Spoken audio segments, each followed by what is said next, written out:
I'm honored to be in the presence of these leaders. We are waiting for President Bio, who's running late. This is that week in New York, as you know. You saw President Macron got frozen and had to call President Trump, so you know what it's like trying to get around. This week in New York, the UN is at 80, and there's been a lot of geopolitical shifts. This past few months, aid budgets are falling, so who sets the rules? Is it Africa? Is it the Latin American and Caribbean countries? Is it all together? I'm sure you all know that stereotype and that well-said saying that if you want to go fast, go alone. If you want to go far, go together, right? So let's be honest, overseas direct assistance is down, and so the money map mass change, and this conversation is about power, it's about reparations, and the real pathways that build resilient economies. Are you ready for us to get started? Thank you so much. Prime Minister Gonsalves, you wrote a book about this subject in 2014, which a lot of people don't realize that you've been thinking about this for a long time. You are a descendant of people who were removed from your homeland and taken somewhere else. So you've been a leading voice for reparatory justice for indigenous peoples and the enslavement of Africans. So tell us about the campaign for reparations and how it contributes to economic justice and transformation, and why you think this should be a priority. Thank you very much. In our Caribbean, we suffer today from many historical circumstances, in addition to what has arisen from the extant global political economy against the backdrop of the vulnerabilities, the inherent vulnerabilities of our countries. And part of the legacy of underdevelopment, the questions connected to native genocide and the enslavement of African bodies. And it is well established that European countries, and in the case of much of the Caribbean, Britain, they benefited immensely from colonialism, from the way in which they stole native lands and enslaved African bodies. And it is only fair and reasonable in the context of where we are today that these legacies of underdevelopment connected to native genocide and the enslavement of African bodies be repaired. And that reparation has to involve,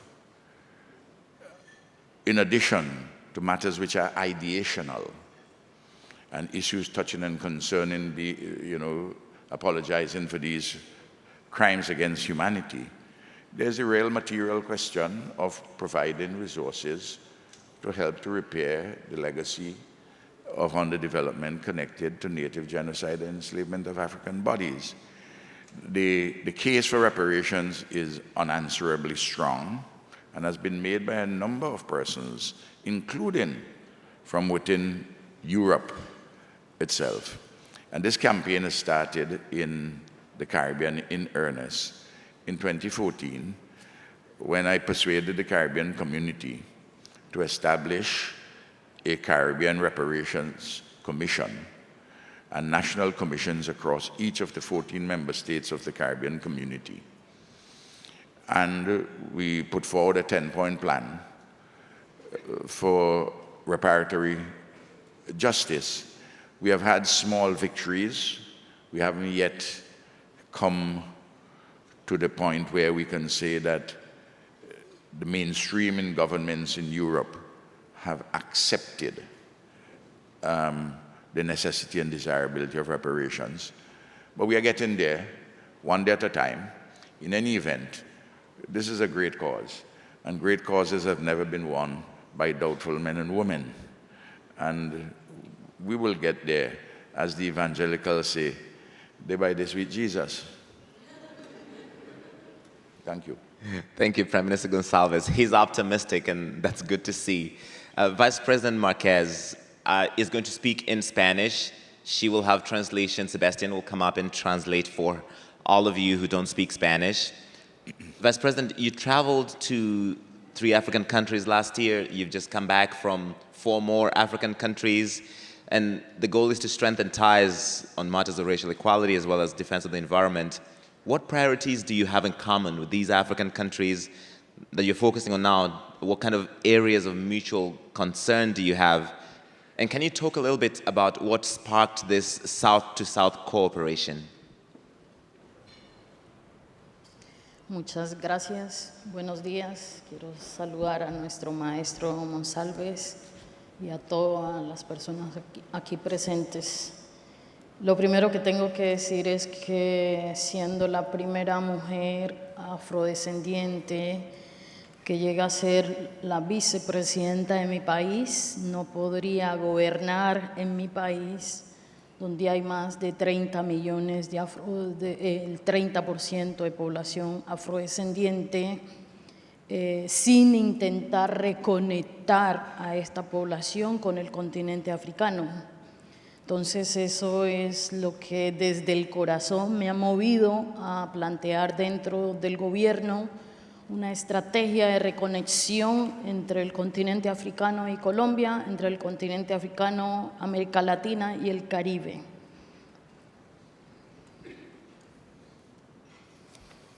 Thank you very much, Larry. So thank you very much as well, Prime Minister Gonsalves.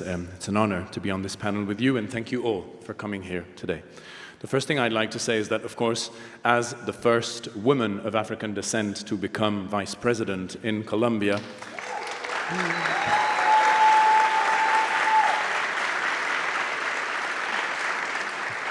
I could not possibly have started my term without really connecting with the people of African descent in Colombia, which make up about 30% of the overall population in Colombia. And of course, I could not have started my term without establishing as a priority the reconnection of Colombia and its people with the African continent, which brought me quite naturally to state as a priority for this government that the reconnection with the African continent was going to be of fundamental importance, but not only the Latin American continent, but also the Caribbean with Africa.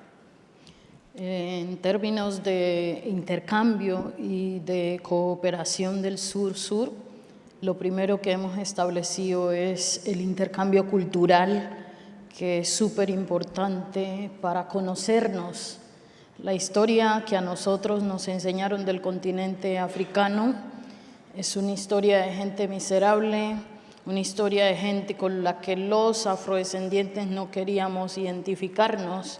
Sin embargo, este proceso de reconexión me ha permitido decirle a mi gente en mi país, la mayoría con un pensamiento colonial, que todo eso que nos enseñaron del continente africano no es cierto, que es una mentira. En segundo lugar, hemos visto las oportunidades de intercambio comercial entre nuestros pueblos, entre nuestra gente.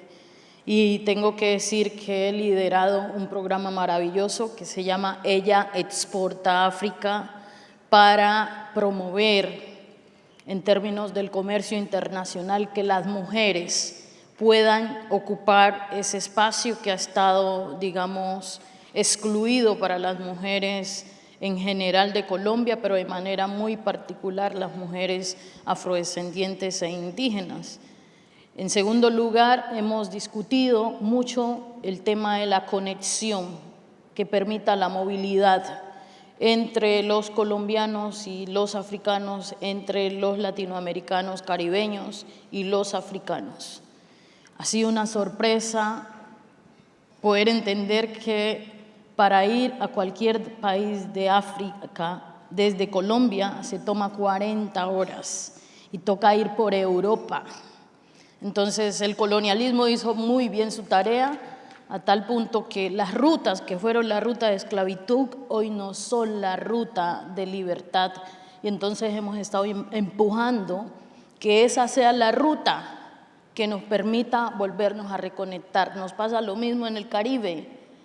En el Caribe entre sí no hay forma de movilizarnos.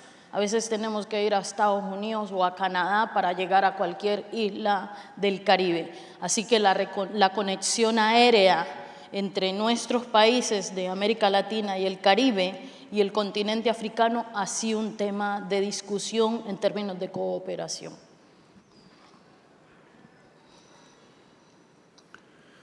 As regards South-South cooperation exchanges, of course, the first thing that we focused on was culture.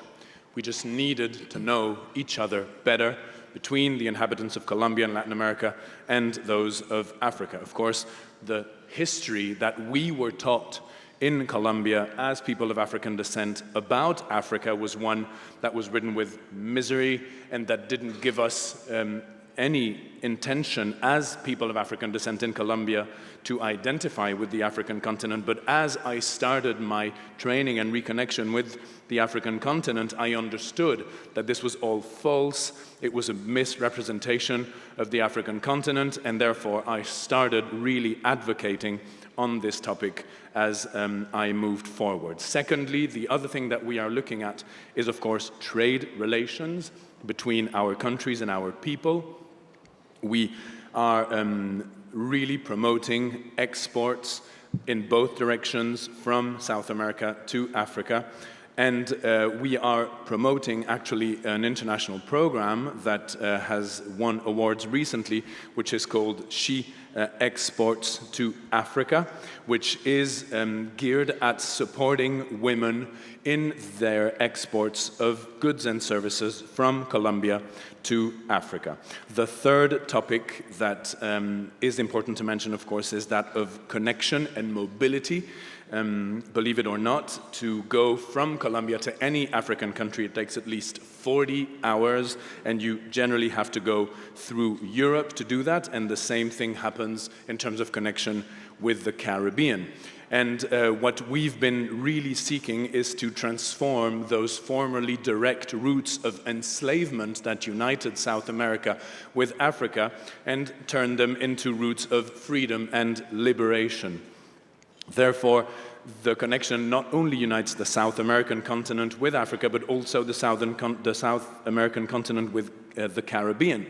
Because for us to go to many islands of the Caribbean, we have to go through either Canada or the United States. So we are now promoting direct airline connections between South America, the Caribbean, and Africa. Thanks a lot. And please welcome President Bio, who's joining us from Sierra Leone. Thank you for making it.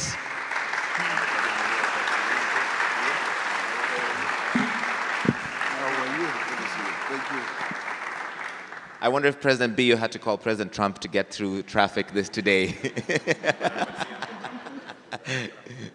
It's on. Thank you so much, sir, for joining us. And you caught us at a good moment because we've been talking about the case for reparations and the African Union's position on this subject. And Africa today has substantial assets that can drive greater economic growth and development, the world's largest youth population, immense natural resources. We talk about that a lot, but often in the case of extraction, if our minerals can be used for China or for the US or for Europe, and I wonder how you're thinking about that as building a powerful economy locally on the continent, and how do you see these assets redefining Africa's future position in the global order? Thank you very much, and sorry coming a bit late. But I think this is a great opportunity for Africa, and it is not, we should not be talking about the potential. How we translate that potential into reality for the lives of our people on the continent is what is most important. And in my opinion, I think that we should have a common structure and a common bargaining position. We should do beneficiation on the continent. The minerals we export, bulk, go with the jobs and all the values. And it is these jobs that our children who try to go across the desert and the Atlantic Ocean, that they perish in the process of getting to, just looking out for these jobs. So an important aspect of not just talking about the the amount of critical minerals and all other minerals that we have is making sure that the human capital, I am a human capital advocate. I believe that everything we do in this world should be aimed and targeted at alleviating the lives of our people. And on the continent, especially the youth, who are in the majority, are suffering, and we have to make sure that the potential, their creativity and energy has to be tapped on the continent in ways that we also improve the economic prosperity of our people on the continent. So, in my opinion, it is the beneficiation. I think the West and all those who are chasing the minerals should be fair enough to say now, instead of me taking bulk minerals, millions of tons, right across to China, to any destination, let me process or do some value addition on the continent. That way, it will start to benefit the people of the continent. Thank you, President Bio. I think everybody in the room here is in agreement. We'll come back a little bit to talk about reparations, and I want to start with Prime Minister Gonsalves. In this shifting global power, shrinking aid budgets, what opportunities do you see in the next year to advance reparations, and especially for Africa and the Latin American Caribbean region to work together on shared economic or financial priorities? Well, we all know that between Africa, the Caribbean, Latin America, we have had shared experiences. What we have to do in the contemporary period is for those shared experiences to metamorphose and to be manifested in shared institutional expressions, that we have to work closer together. The CELAC, the Community of States of Latin America and the Caribbean, CARICOM, the Caribbean Community, and the African Union, we have been working closely with one another. For example, just 2 or so weeks ago, we were in Addis Ababa with the Caribbean Community and the African Union. And in fact, in the declaration, there are many items which speak towards building the institutions. For example, a CARICOM Africa Commission, a permanent body, which would enlarge into what we call Global Africa, which would include all of the diaspora.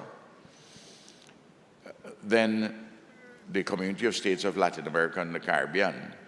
We have, 2 years ago, I was President pro tempore of CELAC, and we negotiated with the European Union a particular agreement. In fact, shortly in Colombia, there's going to be another summit. It's supposed to take place every 2 years. And reparations, for the first time, we got included in the declaration. When my dear sister, the Vice President, launched the reparatory project in Cartagena a year and a half, thereabouts ago, I was invited. I was at that particular launch. So that we are building those links. And we have to address all the matters of educational and cultural exchanges. We have to do the sporting exchanges. But fundamentally, the joinder of civilizations would only be sustained with economic activity. And that is why question of maritime transport, air transport, banking and financing arrangements in which, for the Africa Export-Import Bank is now playing an important role in facilitating investment. So there's a bundle of initiatives. It will take a long time to talk about all of them, but I'm giving an indication. And for the first time, we are noticing this joinder. When St. Vincent was on the Security Council, the United Nations Security Council for 2021, we evolved something called the A3, the African 3+1, where we were conjoined at the Security Council. Guyana is now on the Security Council, and the 8+1 continues. So in many different fora, and plus, we have just succeeded in having a second decade for persons of African descent, right, adopted at the United Nations. So there are a lot of processes and institution building. We have to remember, of course, that monopoly capitalism globally is a complicated matter. It's awash with contradictions, and this is not going to be an easy process. But free peoples are now linking and joining to bring about a further development and advancement and ennoblement of our respective civilizations, Africa and the Caribbean and Latin America. And that integration, which is increasingly taking place, is very promising, not only for our respective regions, but for the world. All right. Thank you, Prime Minister. Another time you should ask the Prime Minister to tell you about how he ended up studying at Makerere University in Uganda, which is a fun story for another day. Vice President Gonsalves, in the 3 trips you have made, Vice President Márquez, I apologize, in the 3 trips you've made to Africa, building this cooperation, you mentioned some of the issues, reclaiming the roots of enslavement into trade and cultural cooperation. You've got about a year left in your term. What opportunities do you still see for cooperation between these 2 parts of the world? And is it possible to advance reparations in that time when, as we were saying earlier, it still does not have mainstream Western support?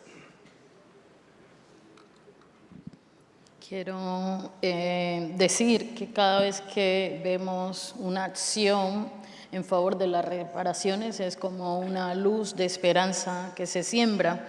Así que yo me sentí muy esperanzada cuando la Unión Africana declaró el 2025 como el año de las reparaciones históricas. Sentí que era un apoyo al trabajo que el primer ministro de Gonsalves y la ministra mía, Motley, han venido haciendo desde CARICOM para que el reconocimiento y las reparaciones a fin de restaurar la dignidad de los afrodescendientes sea una realidad. En ese sentido, América Latina, el Caribe y África juntos tienen más de 2.000 millones de habitantes, pero esta región también tiene las 2 cuencas más importantes del mundo que están sosteniendo la vida, la Amazonía y toda la selva del Congo. Eso es un potencial enorme ahora en términos del desafío climático que tenemos, pero es una oportunidad de desarrollo sostenible para las 2 regiones, pero que el mundo propone. En un mundo lleno de crisis, yo creo que estas 2 regiones o ecorregiones son una posibilidad de esperanza para la humanidad. Y ahí hay oportunidades un poco en lo que decía de quién controla el manejo de los recursos naturales estratégicos. Los controlan otros países que no tienen esa biodiversidad y eso es parte de la discusión. Por otro lado, mismo la ministra mía y el presidente de Kenia, así como el presidente de Colombia, han venido planteando la propuesta de reforma al sistema financiero global. Esto es, desde la perspectiva de reparaciones históricas, una oportunidad para impulsar uno de los puntos que ha planteado CARICOM y es la cancelación de la deuda externa de nuestros países a fin de liberar recursos que nos permitan aportar en educación, en salud, en erradicación de la pobreza de los afrodescendientes y, por supuesto, de los pueblos indígenas. Por último, quiero decirle que hemos hecho una reunión esta semana en el marco de UNGA, donde hemos planteado entre la Unión Africana y la CELAC, entendiendo que hoy Colombia tiene la presidencia pro tempore de la CELAC, para que en marzo del próximo año haya una cumbre entre América Latina, el Caribe y el continente africano. Esto es un hecho histórico que no se había avanzado y yo creo que es la posibilidad concreta de reconectarnos, que ya se ha venido haciendo un trabajo, pero es la posibilidad concreta de reconectarnos y sacar adelante estas agendas.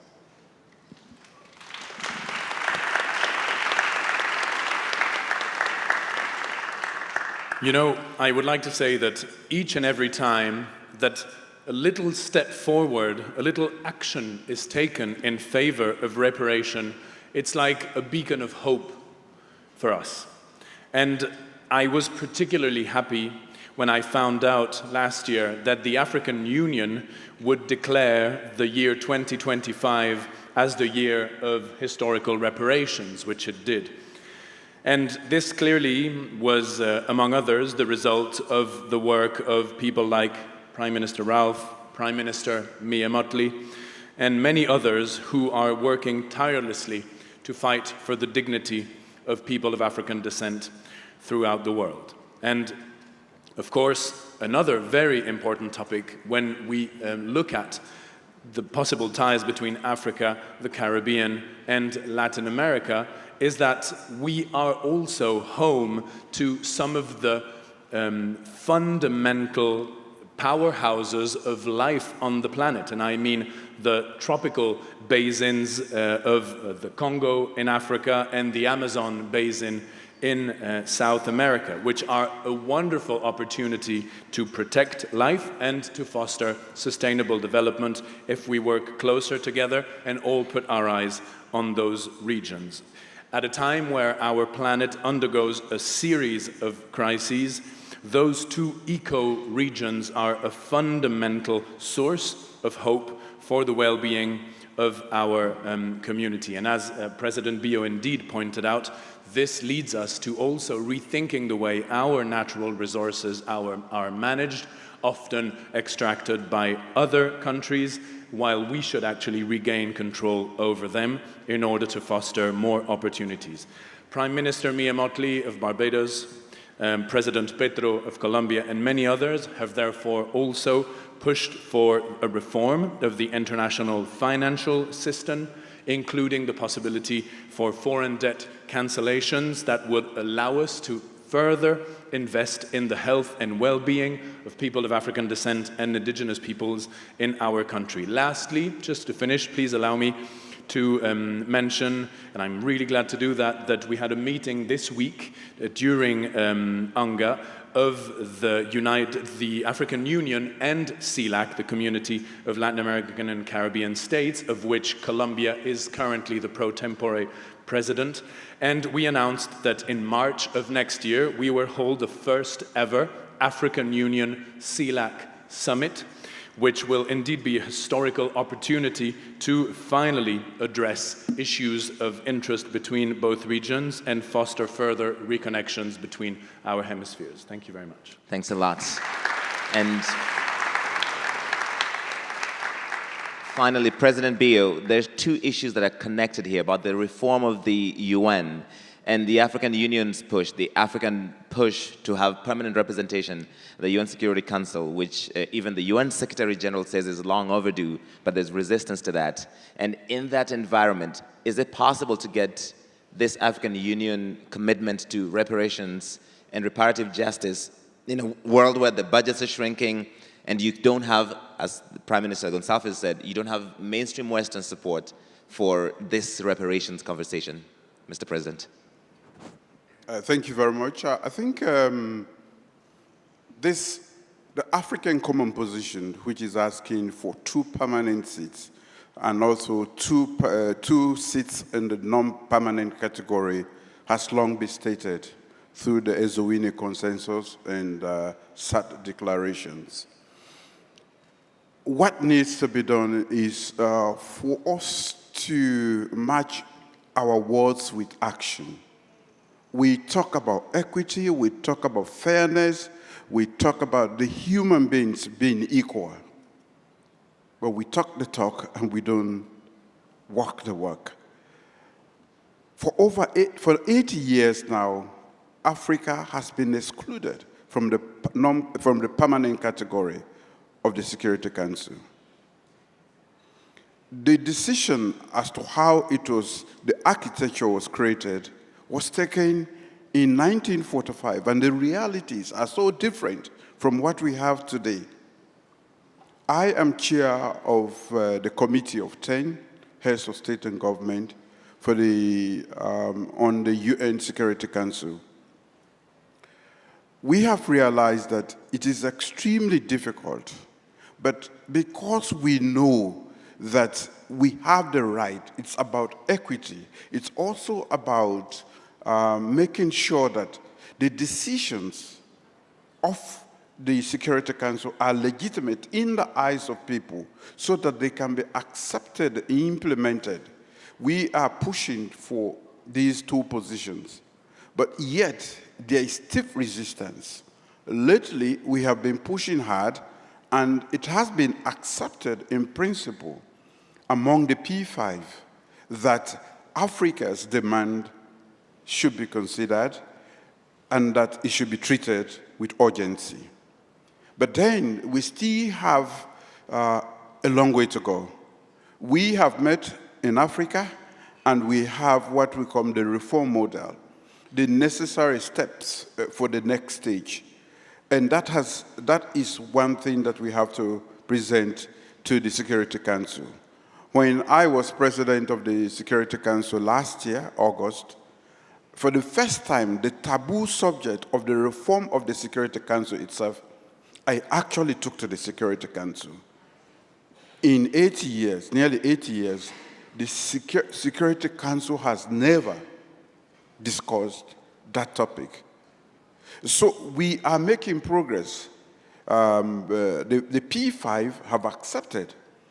What we now need to do is to prescribe the necessary steps to the realization.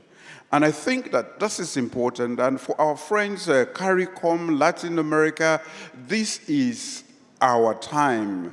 And the ocean that divides us is just a geographical obstacle that can be breached. And what we need to do is not to get stuck in history, but to realign and really reconnect. There is quite a lot to be gained by reconnecting with the diaspora, using our different connections in terms of access to the financial market, and to bring that together to look at the potential within Africa. But on the Security Council, it's been difficult, but we have made progress lately, and we are pushing as hard as possible. If we say we live in a fair world, we should treat others with fairness. Africa has been excluded, the slave trade, the colonialism, and yet we live in a fair world. Most of the challenges we have are because we have not lived up to the principles that we say. Wonderful. That is a good place to end it. Thank you so much, President Bio, Vice President Márquez, Prime Minister Gonsalves. A big round of applause to them one more time. Thank you for your time.